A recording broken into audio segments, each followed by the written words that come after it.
আচ্ছা গাইস, আপনি কি কখনো কল্পনা করছেন আমাদের ফ্রি ফায়ার গেমটার এই অবস্থা হয়ে যাবে? কখনোই কল্পনা করেন নাই। আমরা যারা ওল্ড প্লেয়াররা আছি তারা জাস্ট ওল্ড ফ্রি ফায়ারের কথা শুনলেই পশম খাড়া যায়। আগের সং, আগের গেম প্লে, হিপ হপ দেখলে এই মামা হিপ হপ পড়ছে, একটা স্ক্রিনশট মার, ক্রিমিনাল পড়ছে। আরে বন্ধু, আজকে শুক্রবার, ডকটেক পূরণ করতে হইব। তুই খেলোস নাই, তোর কাস্টম পাবি না, তোর গিল্ডে দিকে কিক মারা দেবো রাত 12টার দিকে, শেষ, তুই আর কাস্টম পাবি না। বন্ধু তুই শনিবারের কাস্টম পাইছিস না, তোরটা আগে বানা, আমি পরে বানাবো। এমন দিন গেছে কাস্টম না পাই, একটা কাস্টম 50 থেকে 100 টাকা দিয়ে কিনে খেলছি আমরা ফ্রি ফায়ারটা। আজকে এই ফ্রি ফায়ারটার কী অবস্থা, 24 ঘন্টার জন্য কাস্টম দেয়, আনলিমিটেড কাস্টম দিয়ে রাখলেও কেউ খেলে না।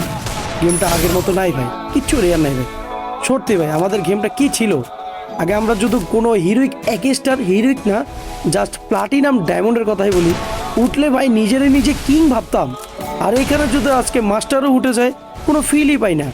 সত্যি ভাই, old Free Fire miss you, খুব মিস করি আগের বন্ধু বান্ধবগুলো, আগের গেম প্লেগুলো, আগের ফিলিংগুলো।